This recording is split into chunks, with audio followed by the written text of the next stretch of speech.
I was on Leah Halpern's show, and I don't know how we got on this topic, but it was the topic of women who would name their children, their sons in particular, after ex-boyfriends, after the ones that got away, after the alpha widow, the guy that was the one she wants to constantly be reminded of. So if his name was Dave or something like that, and your name is like Schmo, then your son's now, I want to name him Dave. Okay, sounds good, you know. And then you find out from her sister or one of her, you know, her cousins or whatever, hey, wasn't Dave your old boyfriend's name? Like, you'll find out, you know, and guys will try to like, oh, really? You know? And yes, I'm aware of what's his face, Adam Levine, like naming his daughter, I guess, after some chick that he liked or something. Like, I get it, you know, it could go both ways, but like very rarely, whenever I hear it, it's usually the woman who's like naming the son after a former lover, after the guy who left the most alpha impact on her. That is far more common a situation. However, the reason why that's like an existential betrayal is because it requires the guy to believe in a lie and to believe in this. You got to maintain the secret for a lifetime. And it's, you know, you wonder, like I have had these conversations before. Well, people say, well, you know, infidelity, or no, it is cuckoldry is really not as common as you think it is, right? It's only like 10%. It's only, I've seen it as low. I've seen numbers as low as 2 to 3%. And I've seen it as high as 30%. It just depends on who's doing the research and who's collecting the data and interpreting the data. So if we can say it's as low as, let's say 3% and as high as 30%, let's just take it in the middle there. So what, 15, 16%, somewhere around there, let's just say. So if that's the case, you know, it seems like, oh, well, it's very, very rare, you know, cuckoldry. Well, the reason why we call cuckoldry what it is right now, or we say, oh, well, you know, she had a secret love, it's a love child. It's my love child. You don't know that it's yours, right? It's really not yours.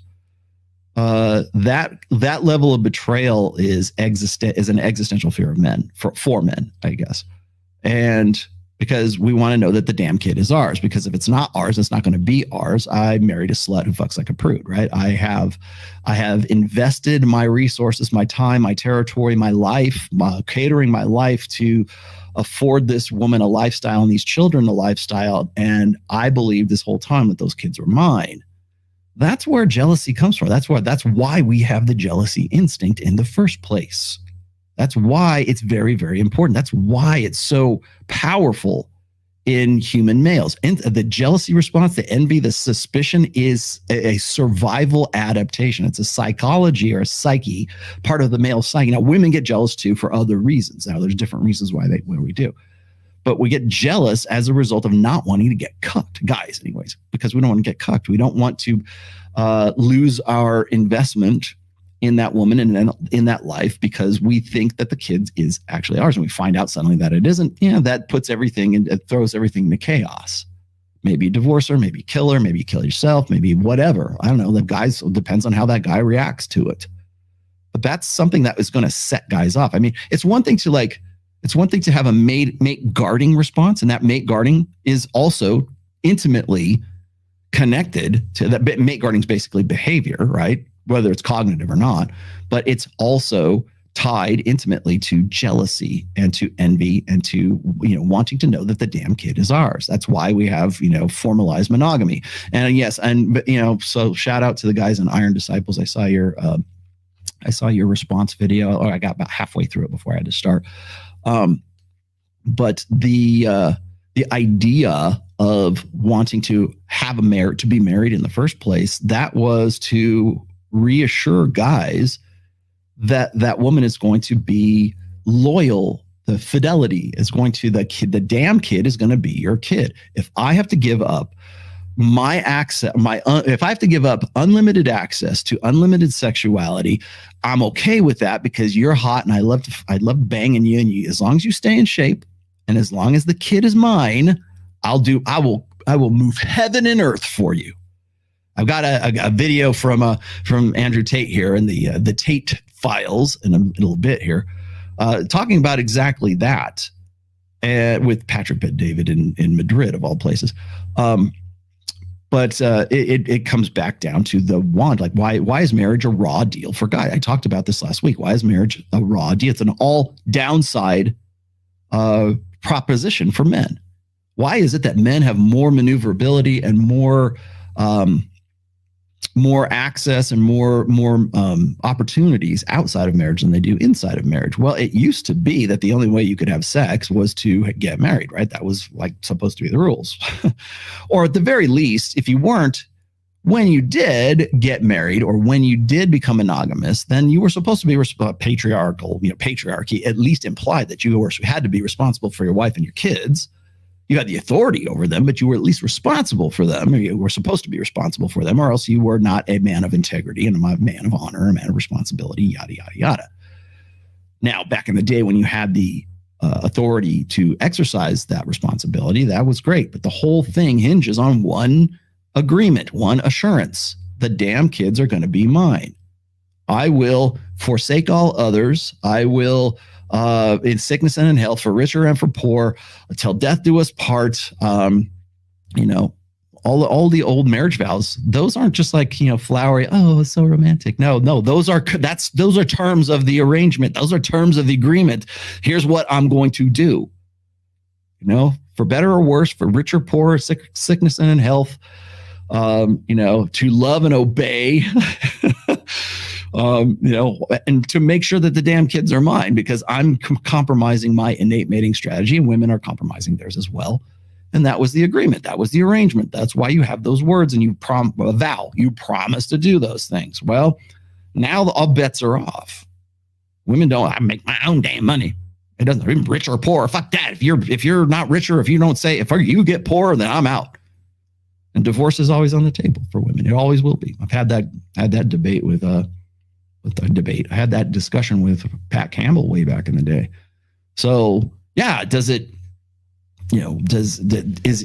jealousy? That's why jealousy is so important. That's why envy is a thing. That's why, because men want more than they have, so they can actually have more for their kids, at least when they get into that position.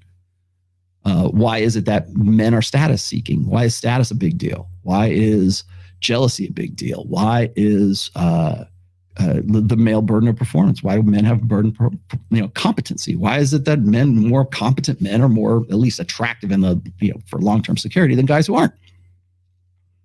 Yeah, well, you can provide for kids. Well, if I'm doing all of that and you want me to be a better man, and that's a big buzz, that's 90% of, masculinity brands today is, you need to be the best man you can be, living your best life, becoming the best version of yourself that you can possibly be. Great. Awesome. I'm going to be the best version of myself. Of course, TradCons want you to do that because it solves women's problems. But I have to say, I understand why black pill doomers and guys who want to check out don't see, the juice ain't worth the squeeze. I understand that, Aaron Clary. I understand that completely, because what happens? What's the payoff? What's the juice? You still want the juice, but you're like, this is what I have to do to get it. I have to become somebody else. I got to be what this woman or what a female gynocentric social order wants me to be, in order for me to get to those rewards that I don't really actually need marriage for in the first place. And God knows, is the kid going to be mine? That's another thing. And then finally, I want to point this out as well, because when we talk about cuckoldry, you have to, if we're going to talk about cheating, we also have to understand the importance of cuckoldry and why it is that women cheat and why men cheat. So when men are cheating, it's usually for sexual access. It's usually they have already committed to monogamy with a woman. And that is, remember, monogamy is a compromise of the male mating strategy. It's also a compromise for women, I know, but we're talking about guys right now.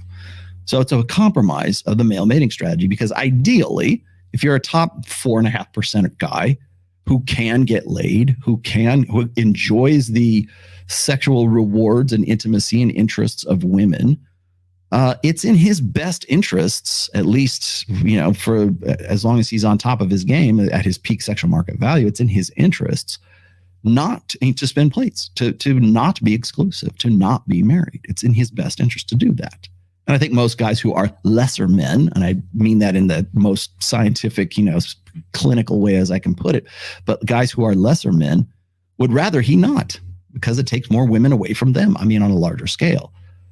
And that also comes back to why do women cheat? Well, usually it's an opportunity. For men, it's opportunity, but it's also a reason. And I want to point this out. I got to preface today's show with that as well, because I've had this conversation with Justin Waller and a few other select people when I am talking about infidelity. For cheating to happen in the first place, there has to be at least an implied contract, if not an actual, formalized contract like marriage or something like that. There has to be some kind of are we boyfriend and girlfriend? Are we Facebook official? Are we, it's not a soft launch. You're actually showing me in your Instagram. You're giving up all of that because you're showing me on there, and you're going to lose followers because now all the guys that wanted to get with you realize that you're with me. And now you're going to sort of take a hit to your brand, and you love me that much and you're into me that much. Great. I'm into you. Awesome. We're going to be, we have an arrangement. Okay. Whether that's spoken or unspoken, the monogamy as a formality, that's a thing, but you have an implied contract. So when I say it's wrong for guys to cheat, I'm looking at it from a pragmatic perspective here.